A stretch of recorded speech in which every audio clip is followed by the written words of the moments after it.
Hey everyone, welcome to the video. In this video, I'm going to talk about the first step that you need to take if you want to get married.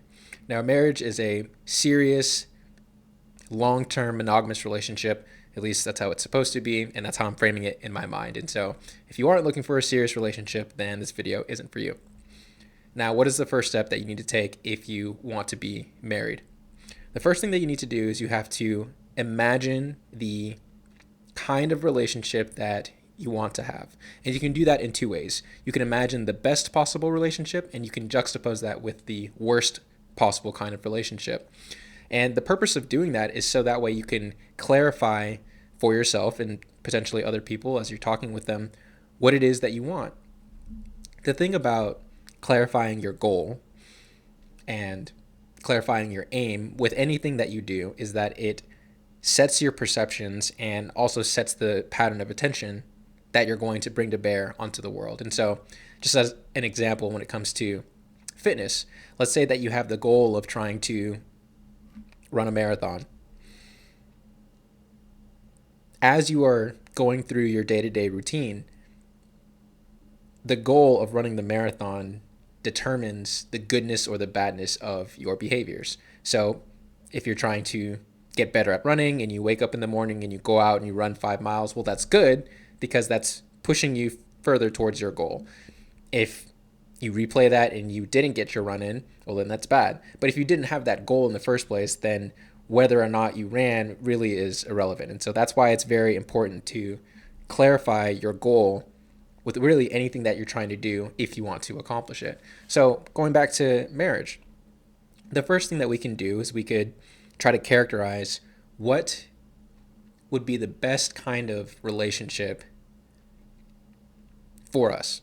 So you can just imagine it. And this is something that you can do with yourself. You can write about it. You can talk to a friend who might be able to give you a more objective perspective. But ask yourself, do you want to be with someone who listens to you and pays attention to you and accepts you with all of your peculiarities? Do you also want someone who pushes you to be better? And so they have this balanced kind of love that they're giving to you where they are compassionate and empathetic and understanding, but they also call you on your mistakes, and they do it in a loving but also judgmental and potentially harsh way because they see that you are an amazing person, maybe for who you are now, but they also believe in your potential and they see that you could be so much better if you just had someone there to maybe coach you or push you. How about how would you like for you guys to navigate different conflicts? Do you want to always be in a shouting match, or do you want someone who is mature and is able to negotiate and assert themselves while not coming off as too domineering or too narcissistic? Do you want someone who's going to be honest with you and will be truthful and will tell you what it is that they want, but then will give you the space to do the same thing? And so they reciprocate this kind of dialogue that's actually productive and is meaningful and is deep and is not something that dissolves into name calling or ad hominem attacks or insults. Let's see, what else?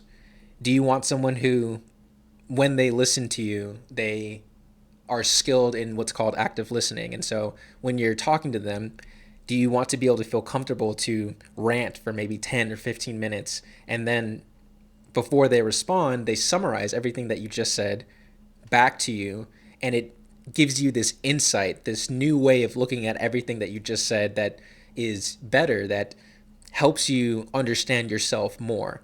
And so they can kind of hold this mirror up to you when you're talking to them and when you're sharing your problems or your weaknesses with them. Is that something that you want? Do you want someone who has your back in social interactions with friends and family? Do you want someone who will be able to read the room and will be able to see when there are people who maybe don't have your best interests at heart, and they, your partner, are capable of telling you that in a way that's conducive to your well-being and also the well-being of the relationship? Do you want someone who's family oriented? Do you want someone who has the ability to plan out into the future and to take other people into account when it comes to the decisions and the ways that they're looking at the world in the present. And maybe a final way of characterizing this heavenly vision of your relationship, do you want someone who re-energizes you? Do you want someone who, when you wake up in the morning, you are thrilled to see them? I have this dog, his name is Fen, but he lives with my mom across the country, so I see him every now and then. But the thing I love about dogs is that they are just so happy to see you whenever you come home, and it's such an amazing experience. And there's something beautiful about that. I also think that that's something that happens with children, and that's a form of like playful enthusiasm that motivates and rejuvenates and re-energizes me. And so is that something that you want in your relationship as much as possible?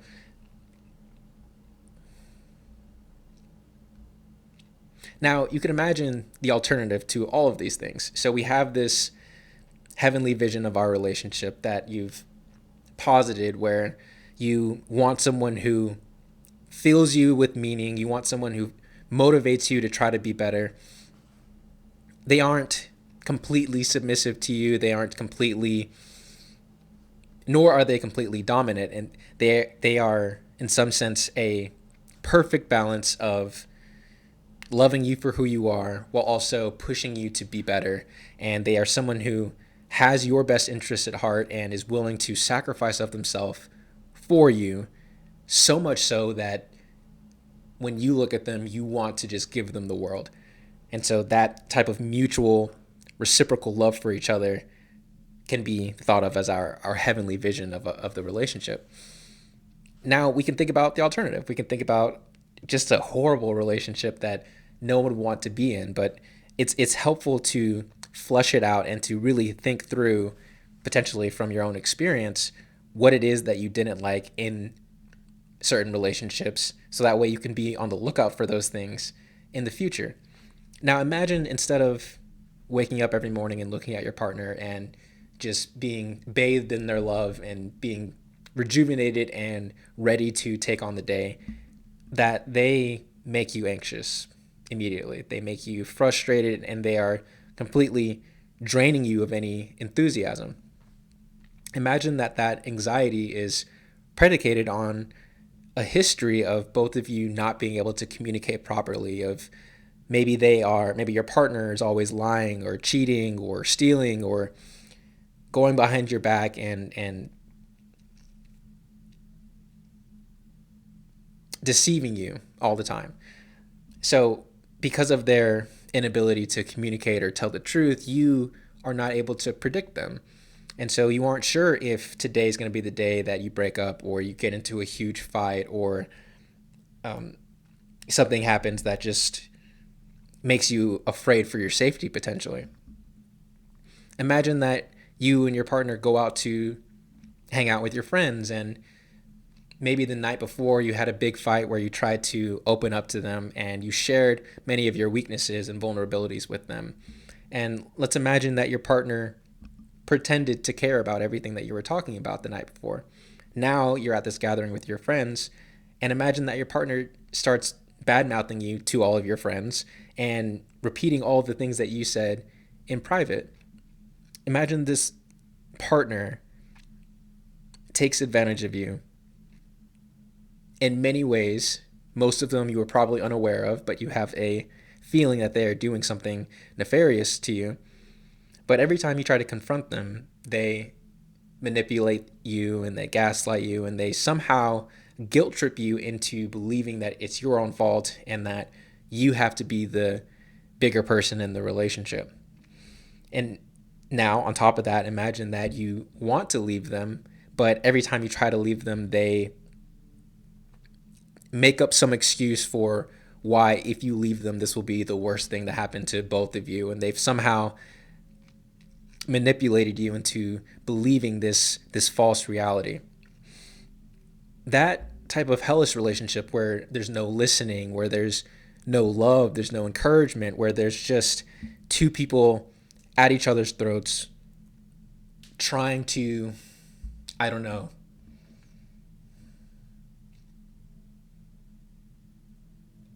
maintain some semblance of a relationship, even though it's horrible, because the thought for each of them of being alone is worse. Imagine that kind of relationship. When you are trying to go out into the world and to find a partner and to make yourself someone who's attractive and who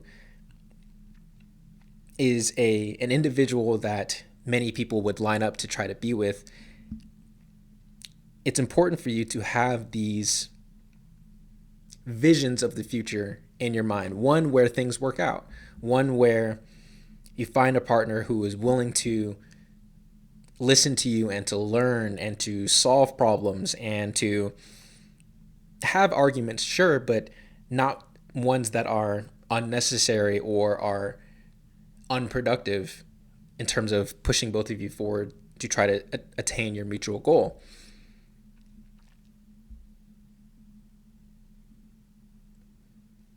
It's also important to have this other vision of how things could go badly if you end up in a relationship, regardless of whose fault it is, where there's not a lot of peace and there's not a lot of stability, and the chaos that ensues isn't even the kind of chaos that makes you better and that develops you and turns you into someone who is more capable of dealing with the unknown.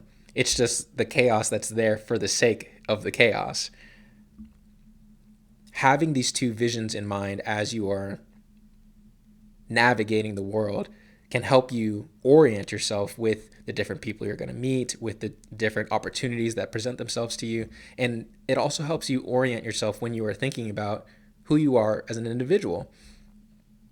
Much of what can be done in the realm of finding a partner is on you.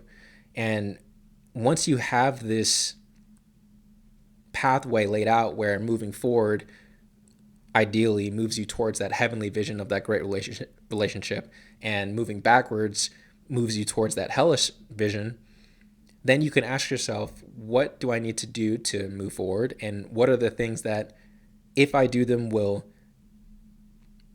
lead to a regression?